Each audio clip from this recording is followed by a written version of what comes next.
to attack President Trump. Sad, but not surprising. Take a look. Volunteering to serve in World War II, as I was going on to serve as an ambassador, CIA director, congressman, vice president, president, a whole life of public service. Donald Trump has been a life of service to himself. They both believe that the presidency is bigger than themselves, which is not something that this president always adheres to. But I think this is also a 24 hours of nostalgia about what leadership used to look like in this country. There's a great clip from 1980 when George H.W. Bush is challenged on how tough he is. And he talks about toughness is about having values and standing for them, being principles.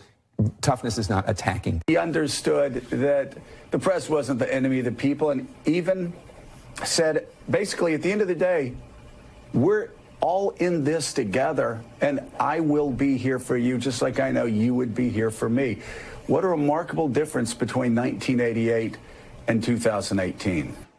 And today on The View, Joy Behar used H.W. Bush's death to launch a tasteless attack on President Trump, provoking Meghan McCain, who recently, as we know, lost her own dad, to issue a fiery response. Watch this. As a candidate, he said, those who think we're powerless to do anything about the greenhouse effect are forgetting about the White House effect.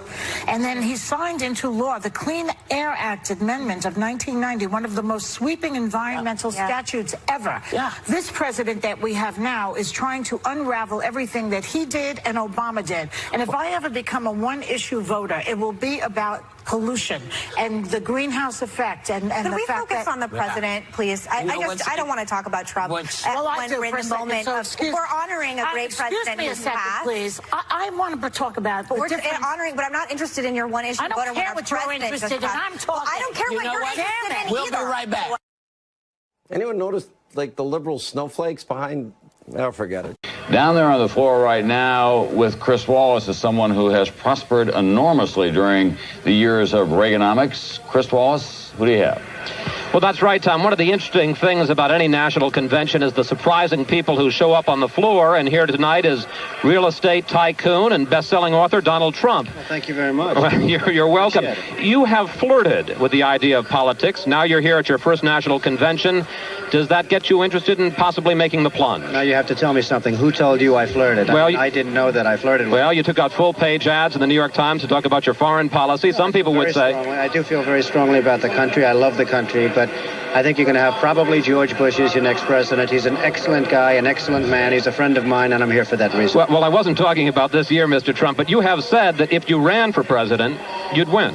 I think I'd have a very good chance. I mean, I like to win. When I do something, I like to win. I like to do well, and I think I probably would have a pretty good chance. Tom Brokaw mentioned a moment ago that you have prospered in the Reagan years, and some people have said that Ronald Reagan ushered in an era, some people say, of greed and conspicuous consumption, and frankly, some people say Donald Trump is a conspicuous example of that. You make no apologies about the 100-room mansion in Palm Beach or the $30 million yacht. Well, I employ thousands and thousands of people that wouldn't have jobs if it weren't for things that I built. I mean, I employ probably 25 or 30,000 people. And these are things that I've done over the last 4 or 5 year period, Chris, and I think that a lot of people are very thankful for it. So I can't make any excuses. I'm very proud of what One last quick question. Can you laugh at the Doonesbury cartoons about the quality of the solid gold sinks in your yacht? Well, everybody tells me I'm supposed to be honored by that. I'm not sure if it's an honor or not, but he certainly, I mean, someday maybe he's going to be able to find another topic. But I certainly seem to be in a lot of his cartoons. I'm not sure if they're good, bad, or indifferent, but I guess I'm supposed to be honored. Donald Trump, thanks very much for coming tonight. You have a good time. And back to... Yeah, you know, Sean, death enhances the memory of almost everybody, but it's particularly striking when a Republican politician or president passes away, and then the mainstream media, which relentlessly pounded that Republican politician during his or her time in office, then suddenly they're a saint. I think in the case of President Trump, the mainstream media will use any cudgel to try to pound the president into the ground. You mentioned Senator McCain when he passed. They certainly did it then. They're doing it now. And, you know, I wrote a column for Spectator USA today talking about how President Nixon essentially launched President Bush into as a national figure when he chose to take George H.W. Bush, after he lost a Senate campaign, and made him UN ambassador. And I think that lesson, too, Sean, is that these positions require heavyweights like George H.W. Bush at the UN. And that's why I hope President Trump will choose Rick Grinnell for that position. But whether it's Richard Nixon, Ronald Reagan, Senator McCain, George H.W. Bush, you see revisionism aplenty when they pass away.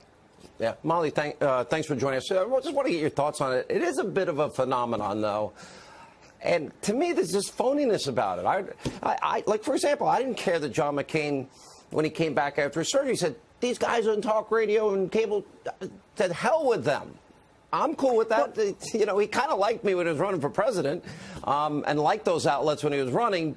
I didn't take it personally, but this is so overwhelmingly transparent to me. And it is particularly phony in the case of President George H.W. Bush. You know, there's this issue where the only good Republican is a Republican who's not a threat. So we saw a pretty quick change in media coverage of President George H.W. Bush from when he was president to the moment Clinton defeated him. But when he was a candidate, when he was vice president, when he was when he was president, the media coverage was vicious. And they called him a wimp. That was the headline. That was the cover of Newsweek magazine. So to say today, oh, he was so kind and it was so respectable. Well, this was the same media that was decrying him for his personal traits. They lied about him, about his reaction to a supermarket scanner, which is something that the New York Times not only never corrected, they repeated it just yesterday. And his media coverage was so bad that his primary campaign bumper sticker when he ran for re-election was, "Annoy the media, re-elect Bush." To say that he did not run a campaign against the media is just wrong. And so people are rewriting history here in a way that is not okay. Yeah, you know, one of the things that's so amazing, it was a lifetime of service. That was the greatest generation, Doug Schoen, and my father also signed up. He served in the Navy as well. And look, we look at this, and it's like you're literally hearing people, this is the death of a really honorable human being that served his country his whole adult life. And a lot of those same people weren't nice to him during life. But now, oh, he's the nice one, and now they'll use that to bludgeon Trump because they don't like President Trump. Well, look, I think that's ridiculous. I speak as a Democrat. I look at... Well, it's not you, and I don't put you in the category of the average snowflake Democrat, to be honest. I'm not, but I want to say one other thing about George H.W. Bush that is bipartisan and I think transcendent in importance.